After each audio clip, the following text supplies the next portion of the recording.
Hello to regular subscribers. Welcome to Let's Talk Criterion, your regular channel previewing and reviewing new and forthcoming releases in the Criterion collection.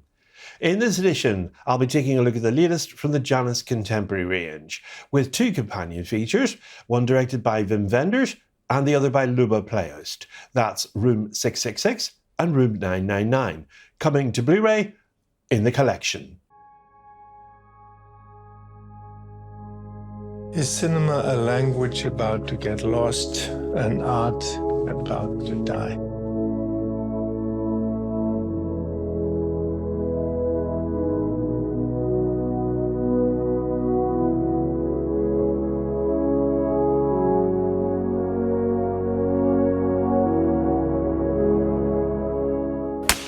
Room 666 is a sort of film that could probably only get made and shown because a well-respected and connected filmmaker was behind the project. In this case, it was the German auteur Wim Wenders. Cinematically, there's little to talk about here, as apart from a couple of cutaways and the final interview, the framing never changes from 4:3, and most of the participants sit in wide shot, some distance from the camera. There's probably a small essay to be written about the television that plays in the background as the interviewers progress. One participant pauses to watch it. Another immediately switches it off, and it occasionally seems to oddly echo the views actually being expressed. While attending the 1982 Cannes Film Festival, celebrated German director Wim Wenders set up an experiment. He persuaded a number of eminent attending filmmakers at the festival to participate in this experiment. He supplied them with a small number of prepared questions on the present state and possible future of cinema, and he left each of them alone in a room to deliver their responses to an unattended camera and a single 10-minute reel of film to record their responses on. Now, it's all about what these filmmakers had to say, and of course herein lies the film's appeal for cineasts today. I'd even be willing to wager that Room 666 is actually more intriguing in retrospect now than it was back in 1982. Because we were able to reflect on how the views and the predictions expressed here by these filmmakers have been both validated and indeed contradicted by subsequent events. There's certainly an overriding pessimism here that captures well a widespread feeling that was at the time, and that was the arrival of the home video recorder. This was seen for many as ringing a death knell for cinema. Now, the contributions vary in outlook and, of course, in length, with the French filmmaker Jean-Luc Godard stretching out the full 10 minutes, his reel of film lasts, while the Filipino director Mike De Leon gets to make one quick but pertinent point and then he is gone. Susan Seidelman expresses the belief that movies are driven by passion and will become lifeless without it, while Maroun Baghdadi suggests that his passion has perhaps disconnected some of his work from the real-world experience, and wondering, of course, if his generation is putting true life on screen or just a version they've absorbed solely from the movies of others. Now, this opinion is seconded by Steven Spielberg, who claims that he and his generation of filmmakers know only how to make films and nothing else, and that if the end of the world came, they wouldn't even know how to dig a hole to hide in. Most intriguing of all are the future predictions, with Anna Karolina loftingly stating that no true artist would be interested in working with the electronic image. How wrong she was. Something Michelangelo Antonioni is already doing at this point, and that large number of great filmmakers and artists have openly embraced since. It's Antonioni, in fact, who provides the most unnervingly accurate future vision, foreseeing a time when films are watched in the home on large screens from a high-definition source such as magnetic tape or some yet-to-be-developed technology, perhaps involving lasers. Uncannily accurate. Mind you, the always perceptive Werner Herzog gives him a run for his money here with his prediction that we will one day be able to browse for goods and order them through to television or home computer. Unbelievable. And remember, this was all recorded 10 years before Tim Berners-Lee invented the World Wide Web.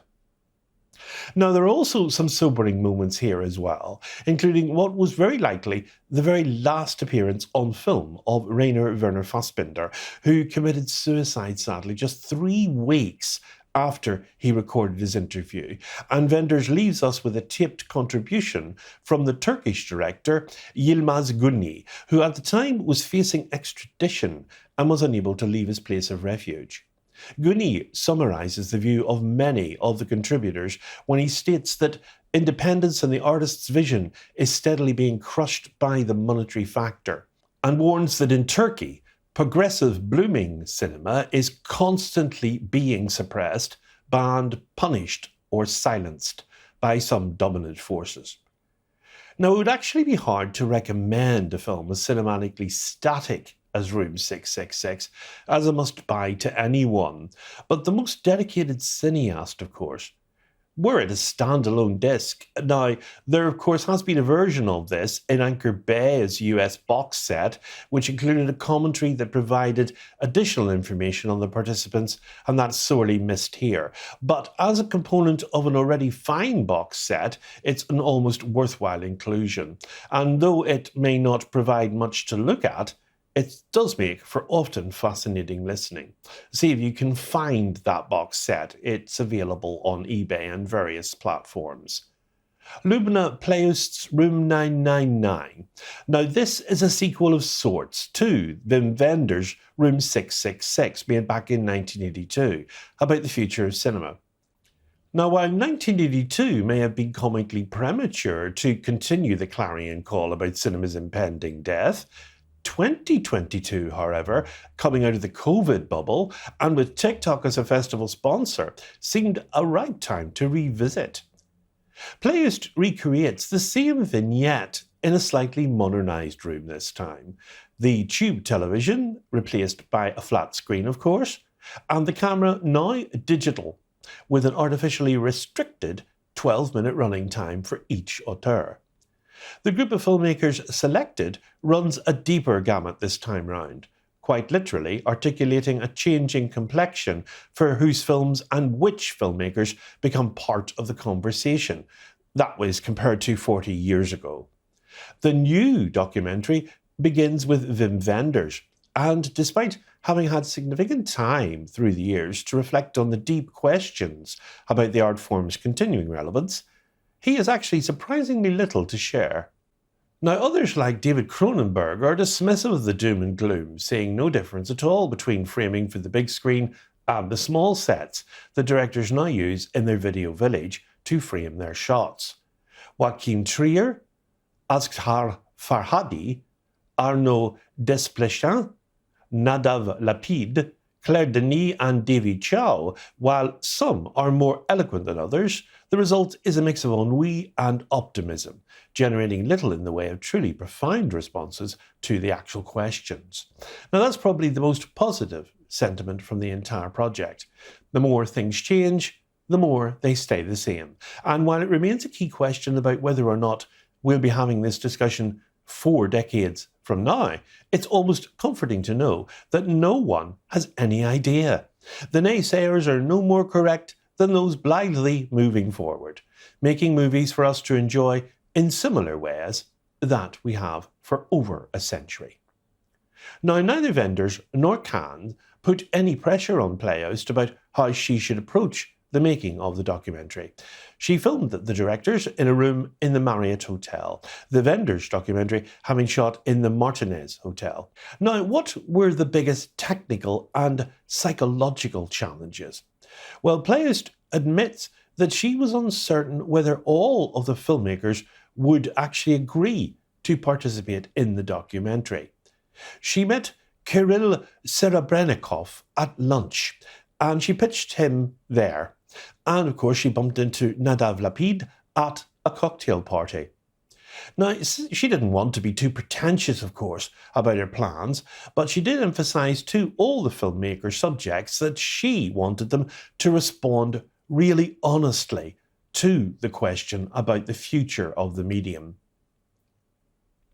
Now, some of the directors didn't feel good about being left alone in a hotel room in front of a camera, as many are often used to being behind the lens, not in front of it. But she discovered how powerful the camera is. Alice Rohrwacher made a telling observation here, saying to Playhouse that when something is as powerful and potentially dangerous as the camera is, you are better advised to go behind it rather than in front of it. Now, it was important for Playhouse to make sure that her filmmaker subjects didn't feel as if she was directing them. She really wanted them to feel free to express themselves in whatever way they saw fit.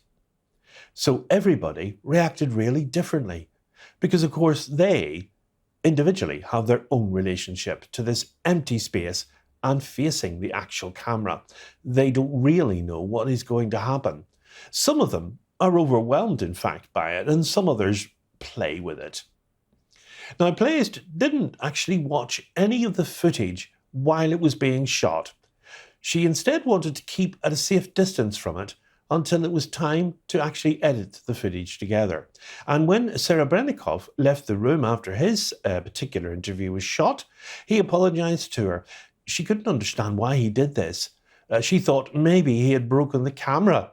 But, of course, she was really intrigued by what had actually happened. The Russian, it turned out, had taken a very offbeat and physical approach to his interview, one that was provocative and funny. And I'm not going to give anything away. You'll see that for yourself. Now, others, of course, being interviewed were far more earnest. So, does watching Room 999 leave us optimistic about the future of celluloid? Or is cinema now actually in its death throes? Well, people were talking about very different aspects, about film history, about storytelling, about the relation to cinema, theatres, in fact. So it's almost like being in the middle of a big conversation that really never ends. Room 999 is bound to be a cinematic equivalent of a time capsule in time to come. In future years, historians and critics will look back at this as a barometer to measure how cinema was regarded as an art form by some of its most accomplished practitioners at a very specific time. Now, the release comes with these particular features. Now, they are sparse, but this is normal for a Janus contemporary title. We have Meet the Filmmakers, a new interview with Room 999 director Lyubomir Playhouse, a trailer, and Room 666, Room 999, is distributed via the Criterion Collection as part of the Janus Contemporaries, and it's available on Blu-ray from Tuesday the 13th of May in the USA only. And if you're a fan of film and directors in particular, I can certainly tell you this is an interesting watch. Coming next on Let's Talk Criterion, we'll be featuring the Abbas Kiarostami film from 1999, The Wind Will Carry Us. So until then, from me, as always, it's goodbye, and above all, good Criterion viewing.